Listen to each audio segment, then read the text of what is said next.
شروع اللہ کے نام سے جو بڑا مہربان نہایت رحم والا ہے۔ سب تعریف خدا ہی کو ہے جس نے اپنے بندے محمد صلی اللہ علیہ وآلہ وسلم پر یہ کتاب نازل کی اور اس میں کسی طرح کی کجی اور پیچیدگی نہ رکھی، بلکہ سیدھی اور سلیس اتاری، تاکہ لوگوں کو عذاب سخت سے جو اس کی طرف سے آنے والا ہے ڈرائے، اور مومنوں کو جو نیک عمل کرتے ہیں خوشخبری سنائے کہ ان کے لیے ان کے کاموں کا نیک بدلہ یعنی بہشت ہے جس میں وہ ابد الآباد رہیں گے، اور ان لوگوں کو بھی ڈرائے جو کہتے ہیں کہ خدا نے کسی کو بیٹا بنا لیا ہے، ان کو اس بات کا کچھ بھی علم نہیں اور نہ ان کے باپ دادا ہی کو تھا۔ یہ بڑی سخت بات ہے جو ان کے منہ سے نکلتی ہے، اور کچھ شک نہیں کہ یہ جو کچھ کہتے ہیں محض جھوٹ ہے۔ اے پیغمبر صلی اللہ علیہ وآلہ وسلم، اگر یہ اس کلام پر ایمان نہ لائیں تو شاید تم ان کے پیچھے رنج کر کر کے اپنے تئیں ہلاک کر دو گے۔ جو چیز زمین پر ہے ہم نے اس کو زمین کے لیے آرائش بنایا ہے تاکہ لوگوں کی آزمائش کریں کہ ان میں کون اچھے عمل کرنے والا ہے،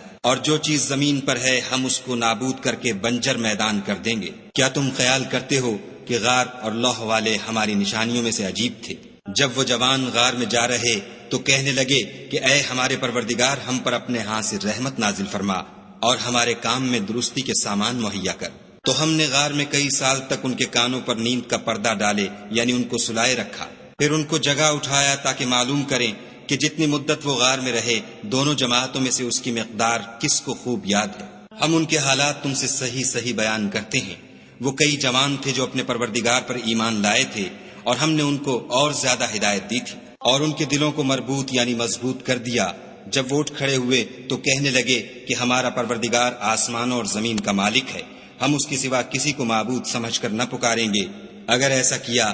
تو اس وقت ہم نے بعید از عقل بات کہی، ان ہماری قوم کے لوگوں نے اس کے سوا اور معبود بنا رکھے ہیں، بھلا یہ ان کے خدا ہونے پر کوئی کھلی دلیل کیوں نہیں لاتے؟ تو اس سے زیادہ کون ظالم ہے جو خدا پر جھوٹ افطرا کرے؟ اور جب تم نے ان مشرکوں سے اور جن کو یہ خدا کے سوا عبادت کرتے ہیں ان سے کنارہ کر لیا ہے تو غار میں چل رہو، تمہارا پروردگار تمہارے لیے اپنی رحمت وسیع کر دے گا اور تمہارے کاموں میں آسانی کے سامان مہیا کرے گا۔ اور جب سورج نکلے تو تم دیکھو کہ دھوپ ان کے غار سے داہنی طرف سمٹ جائے، اور جب غروب ہو تو ان سے بائیں طرف کترا جائے، اور وہ اس کے میدان میں تھے۔ یہ خدا کی نشانیوں میں سے ہیں، جس کو خدا ہدایت دے وہ ہدایت یاب ہے، اور جس کو گمراہ کرے تو تم اس کے لیے کوئی دوست راہ بتانے والا نہ پاؤ گے۔ اور تم ان کو خیال کرو کہ جاگ رہے ہیں حالانکہ وہ سوتے ہیں، اور ہم ان کو دائیں اور بائیں کروٹ بدلاتے تھے، اور ان کا کتا چوکھٹ پر دونوں ہاتھ پھیلائے ہوئے تھا۔ اگر تم ان کو جھانک کر دیکھتے تو پیٹھ پھیر کر بھاگ جاتے اور ان سے دہشت میں آ جاتے۔ اور اسی طرح ہم نے ان کو اٹھایا تاکہ آپس میں ایک دوسرے سے دریافت کریں۔ ایک کہنے والے نے کہا کہ تم یہاں کتنی مدت رہے؟ انہوں نے کہا کہ ایک دن یا اس سے بھی کم۔ انہوں نے کہا کہ جتنی مدت تم رہے ہو تمہارا پروردگار ہی اس کو خوب جانتا ہے۔ تو اپنے میں سے کسی کو یہ روپیہ دے کر شہر کو بھیجو، وہ دیکھے کہ نفیس کھانا کون سا ہے تو اس میں سے کھانا لے آئے، اور آہستہ آہستہ آئے جائے، اور تمہارا حال کسی کو نہ بتائے۔ اگر وہ تم پر دسترس پالیں گے تو تمہیں سنگسار کر دیں گے، یا پھر اپنے مذہب میں داخل کر لیں گے، اور اس وقت تم کبھی فلاح نہیں پاؤ گے۔ اور اسی طرح ہم نے لوگوں کو ان کے حال سے خبردار کر دیا تاکہ وہ جانیں کہ خدا کا وعدہ سچا ہے، اور یہ کہ قیامت جس کا وعدہ کیا جاتا ہے اس میں کچھ شک نہیں۔ اس وقت لوگ ان کے بارے میں باہم جھگڑنے لگے اور کہنے لگے کہ ان کے غار پر عمارت بنا دو۔ ان کا پروردگار ان کے حال سے خوب واقف ہے۔ جو لوگ ان کے معاملے میں غلبہ رکھتے تھے وہ کہنے لگے کہ ہم ان کے غار پر مسجد بنائیں گے۔ بعض لوگ اٹکل پچو کہیں گے کہ وہ 3 تھے اور چوتھا ان کا کتا تھا، اور بعض کہیں گے کہ وہ 5 تھے اور چھٹا ان کا کتا تھا، اور بعض کہیں گے کہ وہ 7 تھے اور 8واں ان کا کتا تھا۔ کہہ دو کہ میرا پروردگار ہی ان کے شمار سے خوب واقف ہے۔ ان کو جانتے بھی ہیں تو تھوڑے ہی لوگ جانتے ہیں، تو تم ان کے معاملے میں گفتگو نہ کرنا مگر سرسری سی گفتگو، اور نہ ان کے بارے میں ان میں سے کسی سے کچھ دریافت ہی کرنا، اور کسی کام کی نسبت نہ کہنا کہ میں اسے کل کر دوں گا، مگر انشاءاللہ کہہ کر یعنی اگر خدا چاہے تو کر دوں گا۔ اور جب خدا کا نام لینا بھول جاؤ تو یاد آنے پر لے لو، اور کہہ دو کہ امید ہے کہ میرا پروردگار مجھے اس سے بھی زیادہ ہدایت کی باتیں بتائے۔ اور اصحاب کہف اپنے غار میں 9 اوپر 300 سال رہے۔ کہہ دو کہ جتنی مدت وہ رہے اسے خدا ہی خوب جانتا ہے۔ اسی کو آسمانوں اور زمین کی پوشیدہ باتیں معلوم ہیں، وہ کیا خوب دیکھنے والا اور کیا خوب سننے والا ہے، اس کے سوا ان کا کوئی کارساز نہیں، اور نہ وہ اپنے حکم میں کسی کو شریک کرتا ہے۔ اور اپنے پروردگار کی کتاب کو جو تمہارے پاس بھیجی جاتی ہے پڑھتے رہا کرو، اس کی باتوں کو کوئی بدلنے والا نہیں، اور اس کے سوا تم کہیں پناہ بھی نہیں پاؤ گے۔ اور جو لوگ صبح و شام اپنے پروردگار کو پکارتے اور اس کی خوشنودی کے طالب ہیں، ان کے ساتھ صبر کرتے رہو، اور تمہاری نگاہیں ان میں سے گزر کر اور طرف نہ دوڑیں کہ تم آرائش زندگانی دنیا کے خواستگار ہو جاؤ۔ اور جس شخص کے دل کو ہم نے اپنی یاد سے غافل کر دیا ہے اور وہ اپنی خواہش کی پیروی کرتا ہے اور اس کا کام حد سے بڑھ گیا ہے، اس کا کہا نہ ماننا، اور کہہ دو کہ لوگو یہ قرآن تمہارے پروردگار کی طرف سے برحق ہے، تو جو چاہے ایمان لائے اور جو چاہے کافر رہے۔ ہم نے ظالموں کے لیے دوزخ کی آگ تیار کر رکھی ہے، جس کی قناتیں ان کو گھیر رہی ہوں گی، اور اگر فریاد کریں گے تو ایسے کھولتے ہوئے پانی سے ان کی دادرسی کی جائے گی جو پگھلے ہوئے تانبے کی طرح گرم ہوگا، اور جو منہوں کو بھون ڈالے گا ان کے پینے کا پانی بھی برا اور آرام گاہ بھی بری۔ اور جو ایمان لائے اور کام بھی نیک کرتے رہے تو ہم نیک کام کرنے والوں کا اجر ضائع نہیں کرتے۔ ایسے لوگوں کے لیے ہمیشہ رہنے کے باغ ہیں جن میں ان کے محلوں کے نیچے نہریں بہ رہی ہیں، ان کو وہاں سونے کے کنگن پہنائے جائیں گے، اور وہ باریک دیبا اور اطلس کے سبز کپڑے پہنا کریں گے، اور تختوں پر تکیے لگا کر بیٹھا کریں گے۔ کیا خوب بدلہ اور کیا خوب آرام گاہ ہے۔ اور ان سے دو شخصوں کا حال بیان کرو جن میں سے ایک کو ہم نے انگور کے 2 باغ عنایت کیے تھے اور ان کے گردا گرد کھجوروں کے درخت لگا دیے تھے اور ان کے درمیان کھیتی پیدا کر دی تھی۔ دونوں باغ کثرت سے پھل لاتے اور اس کی پیداوار میں کسی طرح کی کمی نہ ہوتی، اور دونوں میں ہم نے ایک نہر بھی جاری کر رکھی تھی، اور اس طرح اس شخص کو ان کی پیداوار ملتی رہتی تھی۔ تو ایک دن جب کہ وہ اپنے دوست سے باتیں کر رہا تھا، کہنے لگا کہ میں تم سے مال و دولت میں بھی زیادہ ہوں اور جتھے اور جماعت کے لحاظ سے بھی زیادہ عزت والا ہوں، اور ایسی شیخیوں سے اپنے حق میں ظلم کرتا ہوا اپنے باغ میں داخل ہوا۔ کہنے لگا کہ میں نہیں خیال کرتا کہ یہ باغ کبھی تباہ ہو، اور نہ خیال کرتا ہوں کہ قیامت برپا ہو، اور اگر میں اپنے پروردگار کی طرف لوٹایا بھی جاؤں تو وہاں ضرور اس سے اچھی جگہ پاؤں گا۔ تو اس کا دوست جو اس سے گفتگو کر رہا تھا کہنے لگا کہ کیا تم اس خدا سے کفر کرتے ہو جس نے تم کو مٹی سے پیدا کیا،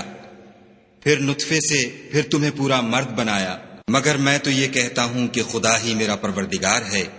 اور میں اپنے پروردگار کے ساتھ کسی کو شریک نہیں کرتا۔ اور بھلا جب تم اپنے باغ میں داخل ہوئے تو تم نے ماشاء اللہ لا قوت الا باللہ کیوں نہ کہا؟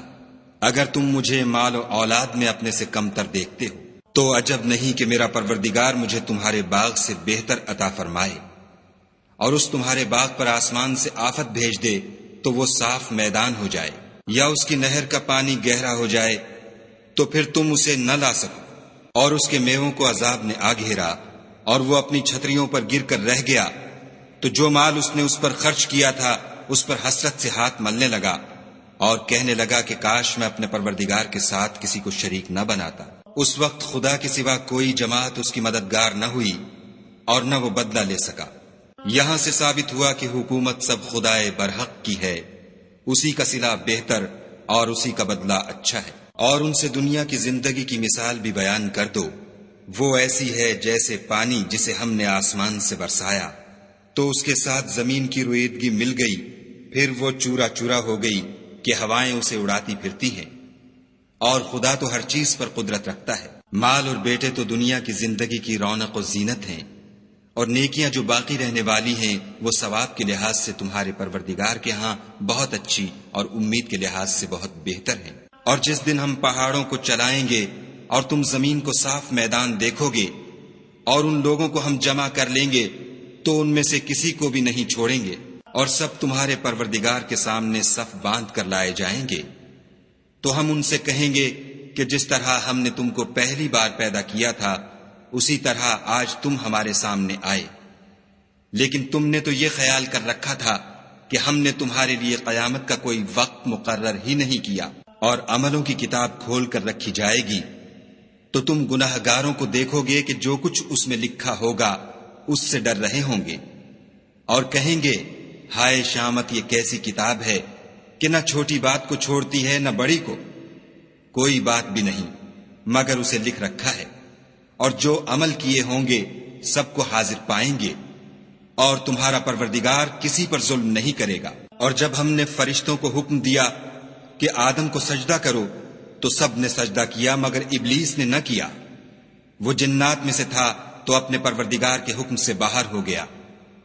کیا تم اس کو اور اس کی اولاد کو میرے سوا دوست بناتے ہو، حالانکہ وہ تمہارے دشمن ہیں،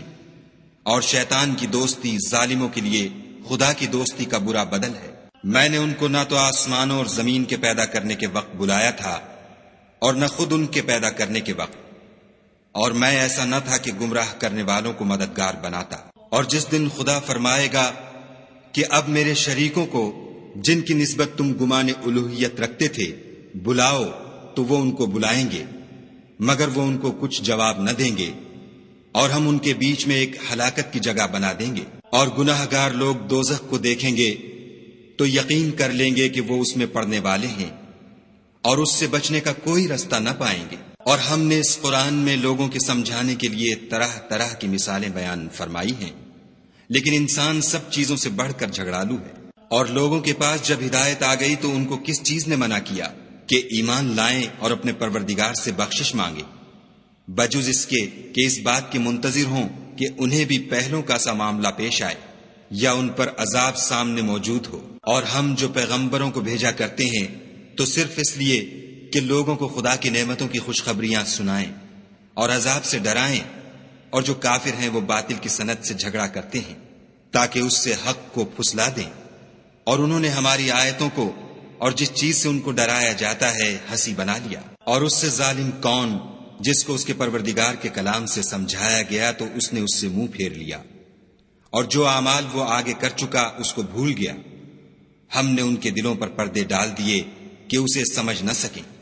اور کانوں میں ثقل پیدا کر دیا ہے کہ سن نہ سکیں، اور اگر تم ان کو رستے کی طرف بلاؤ تو کبھی رستے پر نہ آئیں گے۔ اور تمہارا پروردگار بخشنے والا صاحب رحمت ہے،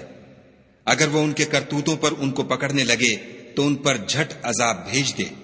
مگر ان کے لیے ایک وقت مقرر کر رکھا ہے کہ اس کے عذاب سے کوئی پناہ کی جگہ نہ پائیں گے۔ اور یہ بستیاں جو ویران پڑی ہیں، جب انہوں نے کفر سے ظلم کیا تو ہم نے ان کو تباہ کر دیا، اور ان کی تباہی کے لیے ایک وقت مقرر کر دیا تھا۔ اور جب موسیٰ نے اپنے شاگرد سے کہا کہ جب تک میں دو دریاؤں کے ملنے کی جگہ نہ پہنچ جاؤں ہٹنے کا نہیں، خواہ برسوں چلتا رہوں۔ جب ان کے ملنے کے مقام پر پہنچے تو اپنی مچھلی بھول گئے، تو اس نے دریا میں سرنگ کی طرح اپنا رستہ بنا لیا۔ جب آگے چلے تو موسیٰ نے اپنے شاگرد سے کہا کہ ہمارے لیے کھانا لاؤ، اس سفر سے ہم کو بہت تکان ہو گئی ہے۔ اس نے کہا کہ بھلا آپ نے دیکھا کہ جب ہم نے پتھر کے پاس آرام کیا تھا تو میں مچھلی وہیں بھول گیا، اور مجھے آپ سے اس کا ذکر کرنا شیطان نے بھلا دیا، اور اس نے عجب طرح سے دریا میں اپنا رستہ لیا۔ موسیٰ نے کہا یہی تو وہ مقام ہے جسے ہم تلاش کرتے تھے۔ تو وہ اپنے پاؤں کے نشان دیکھتے دیکھتے لوٹ گئے۔ وہاں انہوں نے ہمارے بندوں میں سے ایک بندہ دیکھا جس کو ہم نے اپنے ہاں سے رحمت یعنی نبوت یا نعمت ولایت دی تھی، اور اپنے پاس سے علم بخشا تھا۔ موسیٰ نے ان سے جن کا نام خضر تھا کہا کہ جو علم خدا کی طرف سے آپ کو سکھایا گیا ہے، اگر آپ اس میں سے مجھے کچھ بھلائی کی باتیں سکھائیں تو میں آپ کے ساتھ رہوں۔ خضر نے کہا کہ تم میرے ساتھ رہ کر صبر نہیں کر سکو گے، اور جس بات کی تمہیں خبر ہی نہیں اس پر صبر کر بھی کیوں کر سکتے ہو؟ موسیٰ نے کہا خدا نے چاہا تو آپ مجھے صابر پائیے گا، اور میں آپ کے ارشاد کے خلاف نہیں کروں گا۔ خضر نے کہا اگر تم میرے ساتھ رہنا چاہو تو شرط یہ ہے مجھ سے کوئی بات نہ پوچھنا جب تک میں خود اس کا ذکر تم سے نہ کروں۔ تو دونوں چل پڑے،